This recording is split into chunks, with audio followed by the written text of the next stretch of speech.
देखिए, आज की हमारी एक्सक्रीटरी सिस्टम की क्लास में हम बात करेंगे काउंटर करंट मैकेनिज्म की। काउंटर करंट मैकेनिज्म क्यों कहते हैं और काउंटर करंट मैकेनिज्म क्यों होती है? तो काउंटर करंट मैकेनिज्म है वो वासा रेक्टा और हैनले लूप रीजन के अंदर होती है। ये मैकेनिज्म वाटर कंजर्वेशन से रिलेटेड है, यानी काउंटर करंट मैकेनिज्म का रिजल्ट होगा वाटर का कंजर्वेशन और फॉर्मेशन ऑफ कॉन्सेंट्रेट यूरिन।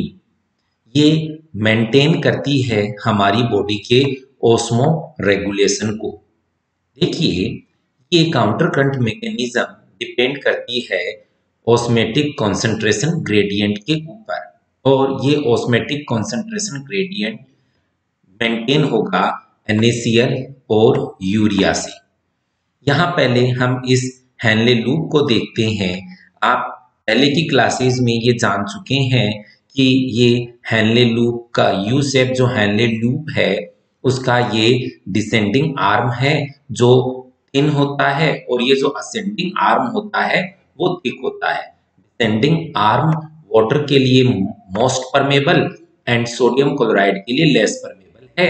वहीं असेंडिंग आर्म जो थिक है वो वाटर के लिए इम्परमेबल ऑलमोस्ट, और सोडियम क्लोराइड के लिए मोस्ट परमेबल है।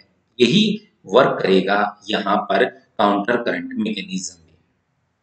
यहाँ ये बताया गया है कि जो बाहर का एक्स्ट्रा साइटोप्लाज्मिक फ्लूइड है वो आइसोटोनिक नेचर का होता है, और यहाँ पर वाटर जो है वो एब्जॉर्ब होता जाएगा, और वाटर के एब्जॉर्ब होने से जो एक्स्ट्रा सेलुलर फ्लूइड है वो ऊपर से जब हम नीचे की ओर जाएंगे या मेडुला की डेप्थ में जाएंगे तो वो हाइपोटोनिक से हाइपरटोनिक होता जाएगा।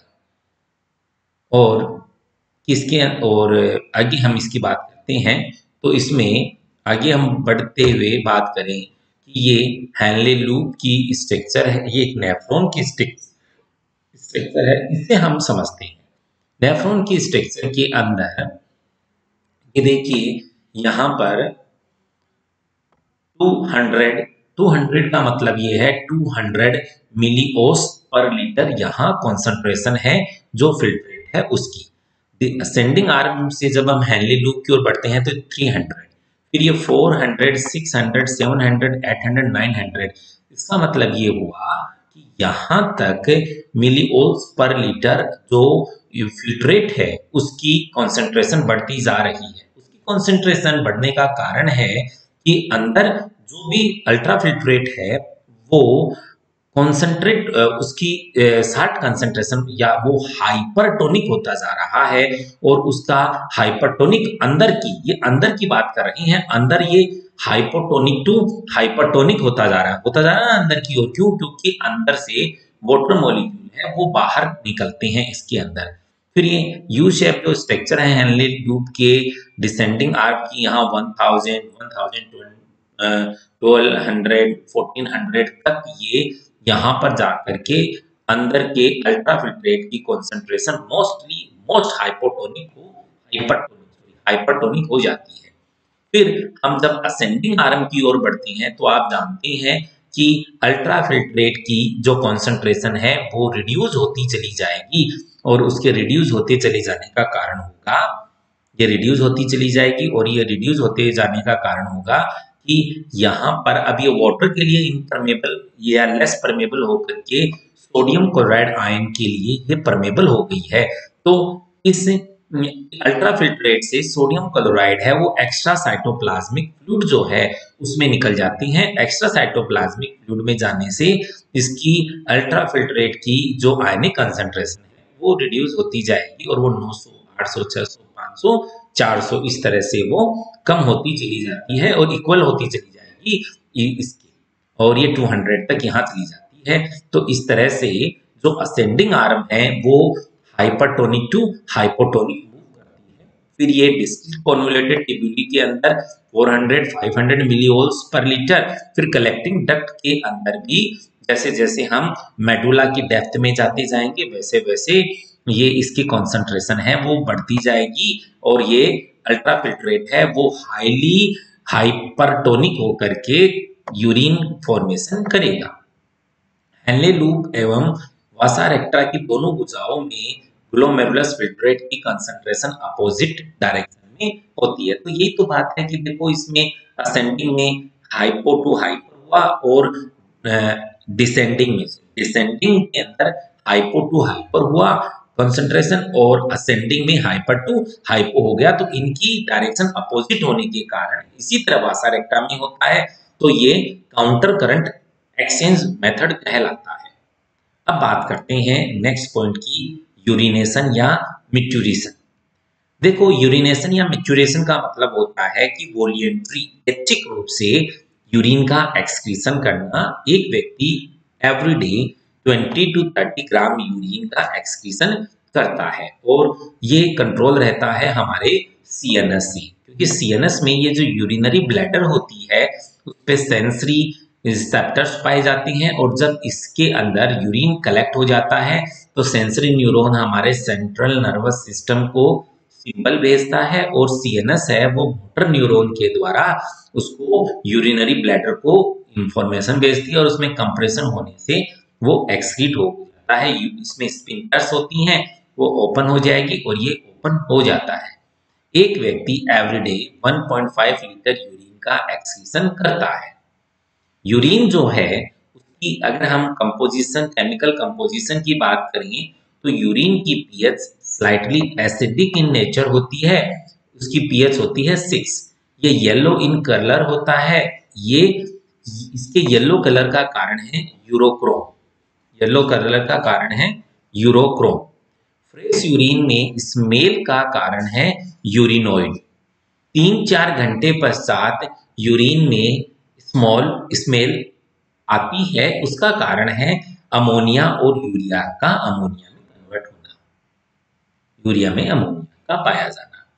यूरिन के कंपोजिशन की बात करें तो यूरिन में urea, water, sodium ion, bicarbonate, chloride, potassium, hydrogen ion, phosphate, amino acid में कीटोन बॉडीज, हिप्यूरिक एसिड, क्रिएटिनिन होती है।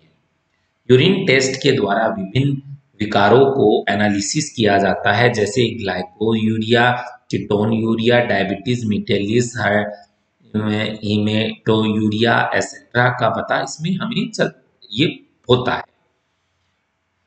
एक्सक्रीशन सिर्फ एक्सक्रीटरी सिस्टम के रूप में यूरिनरी सिस्टम ही नहीं करता, लंग्स भी एक्सक्रीटरी ऑर्गन माने जा सकते हैं। एवरीडे लंग्स 18 लीटर CO2 का एक्सक्रीशन करते हैं। कुछ मात्रा में वाटर को भी एक्सक्रीट करते हैं लंग्स।